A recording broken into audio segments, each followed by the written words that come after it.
দেখো মাছ ভাজা হয়ে গেছে, মাছগুলো কড়া করে ভেজে নিয়েছি, জিরে শুকনো লঙ্কা ফোড়ন দিয়ে পটল আলু ভেজে নিয়েছি। এইবার হচ্ছিল এই মশলাটা, এই যে মশলাটা জিরে শুকনো লঙ্কার গুঁড়ো আদা বাটা আর একটু কাঁচা লঙ্কা দিয়ে এই মশলাটা, এবার এটা মশলাটা ভালো করে কষাবো, কষাতে হবে ভালো করে। মশলাটা ভালো করে কষানো হয়ে গেছে, এবার এর মধ্যে একটু জল দিয়ে দেবো, দিয়ে ভেজে দেবো।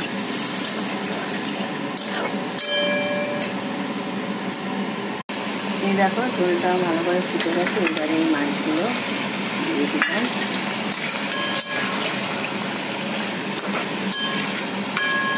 দিয়ে একটু জল দিয়ে দেবো।